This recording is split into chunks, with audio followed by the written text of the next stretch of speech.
Hi everybody, I'm here with another D&D video. This idea came from Isaiah. We were talking the other day, and he thought it would be kind of interesting if I talked about my thoughts on world building. Whenever we started playing D&D, I was the DM, and none of us had ever played before. So I ran into some pitfalls, and I think it would be useful to talk about things I wish I would have known about, things I wish I would have avoided. Um, that way, whenever you guys are making your own worlds and doing your own things and preparing your own games, you have a little bit of an idea of what to avoid. Um, this is a lot more um, helpful, in my opinion, than the kind of how to video that I did for combat, because anybody can read the basic rules and be about as good, um, have about as good a handle on combat as I have.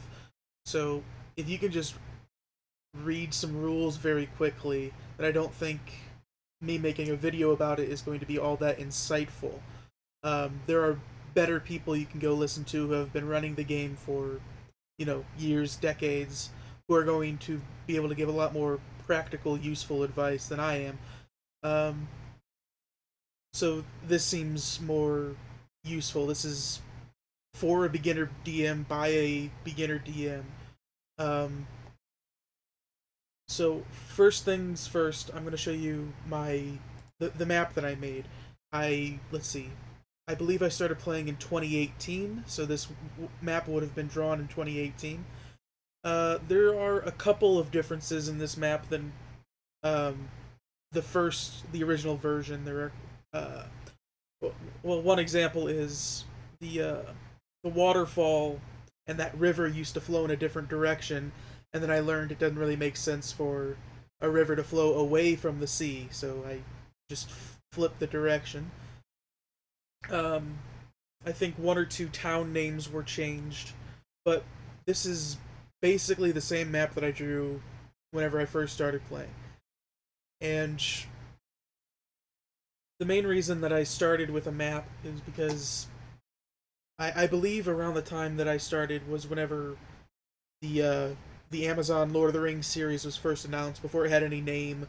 But the first thing they released was a picture of a map of Middle Earth and a quote from Tolkien, something along the lines of, I started with a map. So, I love Tolkien, and I was very inspired by him, so I started with a map. Um, However, given I have not nearly as much experience, or I'm not nearly as smart as Tolkien, so I ended up running into some problems as I continued further. Um, One major thing, this can go one of two ways. You're either going to make a map like this and start playing and realize in game how much you don't know, how many details you've left out, or you're going to feel so bogged down with the size of this. This is a whole country.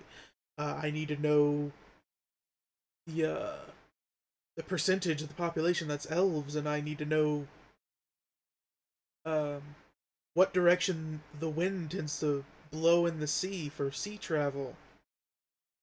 There's all these little details that are very easy to get bogged down, and if you get bogged down like that, you're never going to start playing. So, what I wish I would have done, or what I wish I would have known when I first started, is that it's far better to just start. Let's say I took this map and zoomed in real far. Um,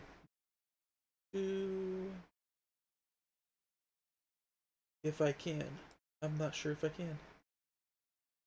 There we go. Let's do something like that. Sure.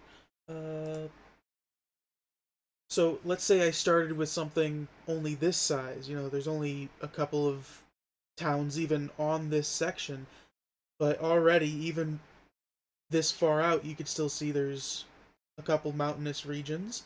there's a swamp, or I guess it's a marsh labeled on here, but there's a forest. There's lots of different locations zoomed in this far that can still be explored by the players. And having only 2 or 3 towns and 2 or 3 areas is far more easy to flesh out than an entire map. Um, so probably the best piece of advice I can possibly give is just start small, and you can always extend further out. Um, One of the great things about Dungeons and Dragons is there's natural points where you can branch out into a bigger world. You know, see if I can find this real quick. I won't spend more than like a minute looking for it, but I think somewhere in the Dungeon Master Guide it talks about um, the tiers of play. I think is the name of it. Let's see. Well, I can't really find it at the moment, but it mentions that levels, I think like 1 to 5, you're supposed to be like local heroes, and then up through 10 or 11, you're heroes of the country, and then you're heroes of the world, and then heroes of the multiverse. So that gives you natural stepping points. Okay, we've spent a lot of time in our local area, and we've become kind of folk heroes in our area. But now we hear about this greater threat in the capital city, and it's going to take like 3 weeks to travel there. But that by the time you do that, you'll have a much better handle on your world. You'll have a better ideas. This is especially true while you're playing. You might say something just off the top of your head, and it'll give you an idea. Or one of your players will mention something, and it'll spark an idea in your head. You're going to want to write that down right then while you're running the session. Um, I don't take extensive notes while playing. Um, Generally, I will write a couple of things down if something really catches my attention. But other than that, I'll have like basic bullet points of what happened in the session. And uh, part of the reason for this is, unlike a lot of the DMs that I've played with, I don't give a recap at the start of sessions. I have the players do it, and this is something I picked up, I believe. Let's see. I believe Matt Colville had this idea, and if you haven't seen his YouTube channel, it's very useful. I got a lot of advice, and I can't recommend it enough. Just ignore all of the stuff that I stole from there, and pretend that I did it myself, and we'll be all good. Um,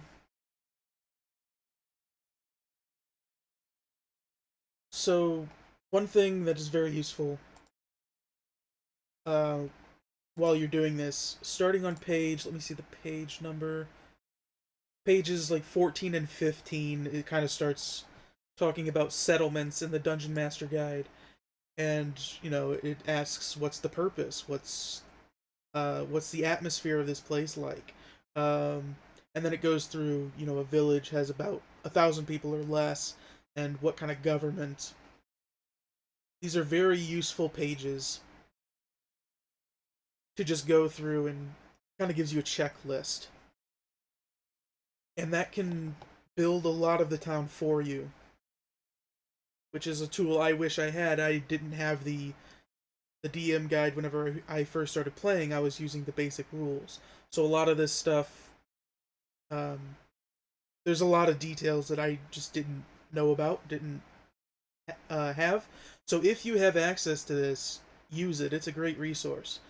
I even recommend getting previous editions Dungeon Master guides, because I've looked at 4th edition quite a bit.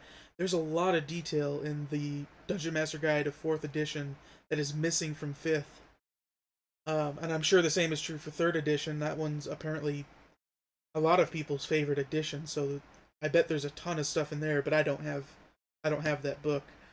Um, let's see. there any other pieces of advice? Oh, one thing that is useful: use as much stuff from other sources as you can. You know, D&D has a ton of gods that are available for you to use. You don't have to make up your own um, uh, pantheon if you don't want to, if that doesn't sound interesting to you.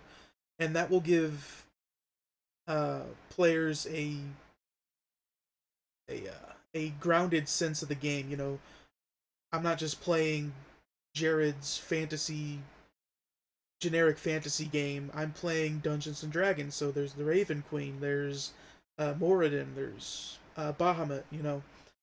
Uh, and that means that there's kind of a shared experience. You know, you can talk to somebody who's never played in one of my games, but they'll know those names of the Raven Queen and Moradin, and I wish I would have done that. You can see on my map, I'll zoom in. I have these shrines to different gods, Zarok and Tarok. Those aren't D&D gods. I wish I would have known about the D&D gods to put some of them there so I wouldn't have had to come up with stuff. Uh, at the same time, putting in stuff like this, it will it allows you to be more flexible and creative. You know, these are my inventions. I can do whatever I want with these two gods. I think I've basically decided they're basically demigods. They were mortals who became deities, um, and it's basically considered heresy to worship them by the wider society outside of this kingdom. But that's just an idea I came up with, mainly because I really like the idea of the gods being sealed away. You know, kind of a Tartarus type thing. Um, I don't know if I'll keep it that way forever, but I kind of want more interesting things to do now that I've run a couple campaigns in this world. I kind of want to find ways to expand and play around and stuff like that. That's stuff that you'll notice in your own world if you create your own world and not just using someone else's. Um, you're going to get ideas. You know, you're going to watch a movie and it'll give you a really good idea. You're going to read a book and think, oh, that would work perfectly here. And of course, there's tropes that we all know about. There's a dungeon behind the waterfall.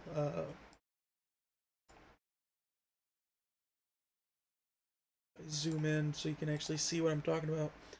This waterfall at the Falls of Aggression, there's a dungeon behind there. It hasn't been used yet. Most of my adventures have happened on kind of the, let's see, eastern side of the kingdom. So that hasn't really been explored yet. But, you know, everybody who's played a video game with a waterfall, if they see a waterfall, they're going to go, oh, I bet there's something behind there. So that's something that I, as the person with the world, enjoy. And it's something that if I were playing in a game, I would want to see. You know, I want to see waterfalls that I can go behind and explore. I want to see an ocean with an island or two in it. That way I can sail to that island and see what's going on. I like interesting names. And I'm not going to pretend that my names are the most original or the most interesting.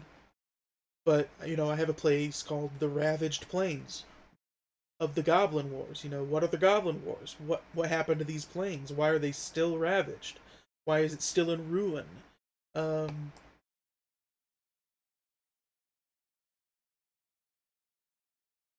you know, even the Goblin Lands, it's the Scorched Lands. What do these goblins do? What do goblins do in this world that everywhere that's associated with them are just destroyed? That's stuff that I like putting in my world just from a map building perspective. You know, these are just names on a map. They don't have to mean much of anything, but whenever a player looks at that and they see these names that spark something in their head, they're going to be like, man, I want to go to that place, you know?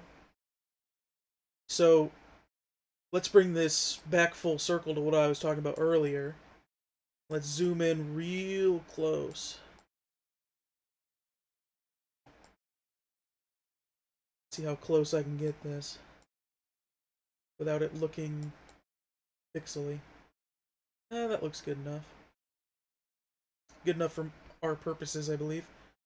So let's say the only town available, you know, there's the starting city of Wellspring. From Wellspring, you can see there's this forest up here that has a mausoleum in it. There's also this marsh over here. So just from a local map, with just a couple of features, there's already things to explore. So what I would recommend, flesh out one village and a close town that does trade with the village. And then have a couple of places that you flesh out for your players to explore, and try to come up with some kind of name that's evocative and interesting to you. Because if it's interesting to you, most likely at least one player will find it interesting. And if you keep it down to just a couple key features, you know, one idea could possibly be in between the village and the town, you might have to travel through a forest. So their first quest is to deliver some goods from the village to the town, or vice versa. And they have to get through the forest. And forests can be very dangerous places, especially if, for some reason, monsters are on the move. Maybe there's an orc attack on the road. And the orcs in general are not exactly delicate creatures, so they're going to leave a path. And now there's a path for them to travel, and there's going to be adventure there, you know? There's going to be an orc fortress, where maybe they have some pet wolves or something to add some variety to the encounters. So all of a sudden, you have a main quest of delivering the goods, and a side quest of routing these orcs. I think that's enough for an introduction. I know I was asked to keep these videos somewhat short, and we're already over 15 minutes, so I think I'll leave you guys here. And if you have any questions, leave them in the comments, ask me in person, and I'll put it on my list of what to talk about next. I hope this was helpful, and I'll talk to you guys next time. Bye. Pokemon Go, you are a failure in my book. Maybe it's because I can't play you or look. Maybe it's because my favorite team is Rocket.